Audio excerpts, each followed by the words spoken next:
कि मेरा इंतजार करना। अब मैं बस यहाँ पे जंगल के बीचों बीच खड़े रह के पाशा भाई के आने का इंतजार कर रहा था, लेकिन तभी मुझे पीछे से एक आवाज आती है, अबे कहाँ जा रहा है सड़ी हुई के। और ये आवाज सुनने के बाद जैसे मैं पीछे पलट के देखता हूँ तो मेरे पैरों तले जमीन खिसक जाती है। मुझे दिखाई देता है कि चिरकुट अपने सारे के सारे गुंडे लेके बिल्कुल मेरे सामने खड़ा हुआ है। और हैरानी की बात तो ये थी कि पाशा भाई भी चिरकुट की गैंग में बाजू में खड़े थे। लगा लगा लगा लगा शौक लगा। पर पाशा भाई आप तो मेरी मदद करने वाले थे, इनके साथ कैसे? अरे बाबू तू जब से जिसको चिरकुट चिरकुट चिरकुट बोल रहा ना, वो मेरा सग्गा जवाई है। क्या कहा जवाई है आपका? और ये जितने पोटे दिख रहे हैं ना, ये भी पूरे मेरे ही है, फुपेले खलेरे सब। हाँ, तेरी कितनी किस्मत खराब कि मेरे ससुरे के पास मदद मांगने पहुंच गया। तुम तो आज पागल अमरावती पे भी जा रहा था रे, और सड़ी हुई का अकोले पे जा रहा वो। अब ये सारे के सारे मुझे हथियार लेके मारने के लिए आ ही रहते, तभी चिरकुट बोलने लगता है, हाँ, सब के सब रुक जाओ।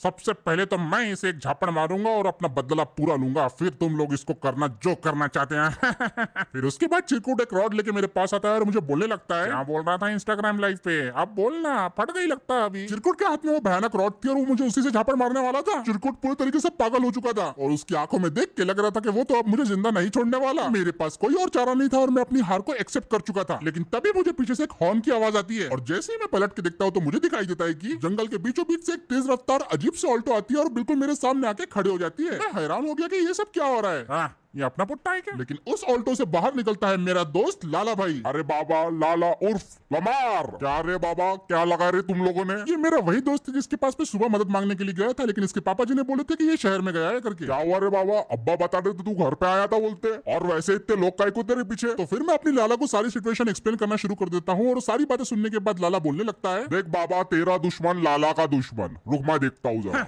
लाला पाला चला जो भी हो, अगर तू इसका साथ देगा तो तू भी मारा जाएगा। देख चिरकुट, अगर तूने इसको हाथ लगाया या तू इसके करीब भी आया तो पानी में डुबा डुबा के ऐसा मारूंगा। अरे बापा पानी से क्या आ रहा बे भाग। अबे तेरा जहाज डूबा, जल्दी देख। यहाँ पे तो सब ठीक है। इस मौके का फायदा उठा के लाला ने अपनी गाड़ी को रिवर्स किया और उन लोगों का बहुत बड़ा वाला काटने के बाद हम अपनी गाड़ी घुमा के वहां से निकल पड़े। अरे नहीं, साले ने बेवकूफ बनाया, पकड़ो पकड़ो पकड़ो उसे, अरे पकड़ो। अब हम तो किसी तरह अपनी जान बचा के भाग रहे थे, लेकिन चिरकुट और उसके गुंडे इतनी आसानी से हमारा पीछा बिल्कुल भी नहीं छोड़ने वाले थे। लाला पूरी रफ्तार से अपने ऑल्टो को भगाया जा रहा था, लेकिन हमारे जान के दुश्मन लेजेंडर स्कॉर्पियो और थार में आ रहे थे और ये सब देख के मेरी बुरी तरीके से फट गई थी। अरे बाबा बड़ी मुसीबत लाया रे तूने। अब लेजेंडर जिसमें चिरकुट बैठा था वो मेरे काफी नजदीक आ गई थी, लेकिन मेरे चक्कर में उसने रोड पे ध्यान देना भूल गया और उसने एक बाइक वाले को उड़ा दिया जो कि बिल्कुल पूरी तरीके से हवा में उड़ गया था। मुझे बचाओ। और इसी बंदे की बाइक जाके सामने स्कॉर्पियो से टकरा जाती है, जिसकी वजह से स्कॉर्पियो का भी एक्सीडेंट हो जाता है। चिरकुट तो थोड़ा पीछे हो गया था, लेकिन एक थार मेरे पीछे पड़ गई थी। उससे बचने के लिए लाला ने फुल रफ्तार से अपनी गाड़ी को घुमा दिया और हमारी ऑल्टो लिटरली ड्रिफ्ट कर रही थी। शुरू में तो मुझे लग रहा था कि थोड़ा हम आगे आ जाएंगे तो ये लोग हमारा पीछा छोड़ देंगे, लेकिन मैं पूरी तरीके से गलत था। लगभग 6-7 गाड़ियां जिसमें स्कॉर्पियो और थार शामिल थी, सारे के सारे मेरे पीछे लग गए थे और इन सभी का एक ही मकसद था, हमारी ऑल्टो का एक्सीडेंट करवा के हमें जान से मार डालना। ये लोग अपनी भारी भरकम गाड़ियों से हमारी ऑल्टो को ठोके जा रहे थे और हमारी ऑल्टो में तो इतनी ताकत भी नहीं थी कि इनका सामना कर पाए। पहले तो थार वालों से हम किसी तरीके से बच गए थे, लेकिन जब स्कॉर्पियो वालों ने मारना शुरू किया तो हमारी ऑल्टो का लिटरली पूरी तरीके से बैलेंस ही बिगड़ना शुरू हो गया। अगर लाला दोस्ती में जान दे सकता है तो ले भी सकता है, अब देख। इतना बोल के लाला अपनी ऑल्टो का कांच तोड़ देता है और अपनी मिनी गन का निशाना सीधा स्कॉर्पियो की तरफ लगा देता है।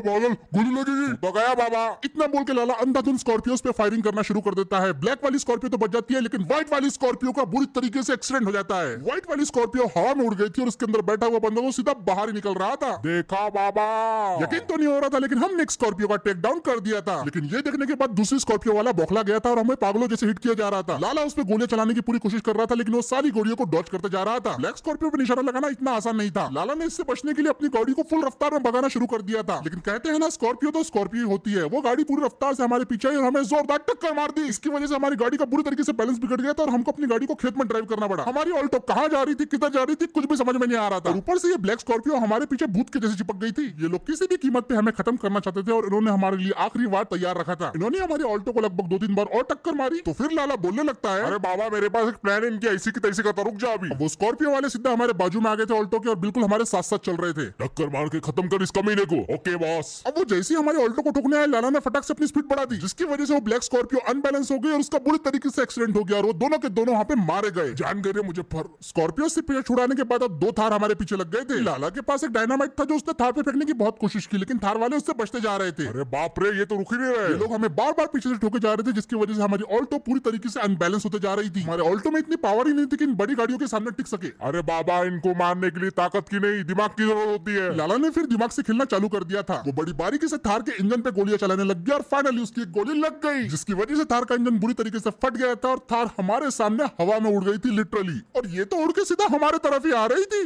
ओ भाई, अपनी तरफ फारी, इसको बोलते दिमाग का खेल बाबा।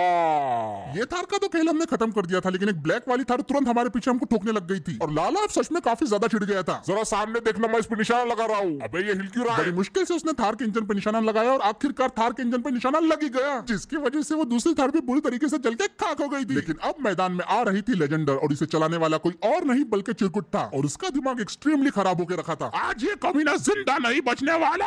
मैं लाला को बोले जा रहा था कि भाई और तेज भगा, और तेज भगा, अपने पीछे लेजेंडर आ रही है, लेकिन ऑल्टो इससे ज्यादा तेज नहीं भाग सकती थी। और तभी इतने में पूरी रफ्तार से चिरकुट आता है और हमें ठोकना शुरू कर देता है। ऑल्टो और लेजेंडर का कोई मुकाबला नहीं था, तो ऑल्टो यहाँ पे टक्कर दे ही नहीं पा रही थी। चिरकुट फिर हमारी गाड़ी से थोड़ी देर के लिए दूर हटा और थोड़ी सी रफ्तार बढ़ाने के बाद उसने फिर से हमें ठोकना शुरू कर दिया था। वो हमारी ऑल्टो को जबरदस्ती रैली में घुसाने की कोशिश कर रहा था ताकि हमारा किसी तरीके से एक्सीडेंट हो जाए। लाला हमें बचाने की पूरी कोशिश कर रहा था, लेकिन चिरकुट हमारी ऑल्टो को बार बार रैली में घुसाया जा रहा था। लाला अपने पैतरे लगा के किसी तरह लेजेंडर से बचने की पूरी कोशिश कर रहा था, लेकिन चिरकुट इतनी आसानी से हमें नहीं छोड़ने वाला था।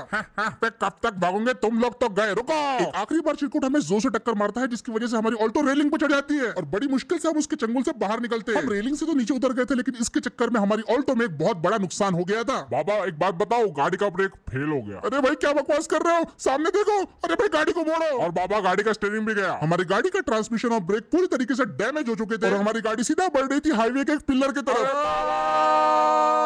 हमारी गाड़ी पिलर से क्रैश हो गई थी और ये मौका देख के चिरकुट हमारे पीछे पीछे आया और उसने पूरी रफ्तार से हमारी गाड़ी को पीछे से ठोक दिया और इससे तो हमारी और हमारी ऑल्टो के पर कच्चे उड़ गए थे। चलो बाहर निकलो सालो, वरना तुमको यहीं दबा के मार डालूंगा। चिरकुट का बच्चा हमें अपनी लेजेंडर से दबाया जा रहा था और हमारे पास बचने का कोई भी रास्ता नहीं था और मुझे समझ में आ गया था कि यही अब सरेंडर करने का टाइम है, वरना ये चिरकुट हमें यहाँ पे खत्म करने वाला है। ठीक है चिरकुट, मैं सरेंडर करता हूँ। हाँ, अब हम सभी के सभी गाड़ी से बाहर निकल गए थे और वो चिरकुट बिल्कुल मेरे आमने सामने खड़ा हुआ था और उसकी आंखों में मेरे लिए गुस्सा दिख रहा था। हाँ, तेरा किस्सा यहीं पे खत्म होता है। लेकिन मैंने भी फैसला कर लिया था कि मैं अब नहीं भागने वाला, तो मैं उसे बोलने लगता हूँ कि तुझे अब जो करना है चिरकुट तू कर ले, तू मुझे मारना चाहता है मार डाल, लेकिन अब मैं यहाँ पे पीछे नहीं हटने वाला। हाँ, पहले तो सोचा था कि मैं तुझे तड़पा तड़पा के मारूंगा, लेकिन तू वो भी नहीं डिजर्व करता, तू तो गया सीधा मर। चिरकुट भले ही कैसा भी हो, लेकिन मुझे भरोसा था कि ये मेरा दोस्त है, ये कुछ भी कर सकता है, लेकिन मुझे मार कभी नहीं। बाप रे, मेन कैरेक्टर पे गोली चला दी, इसका मतलब कि हीरो तो मैं हूँ।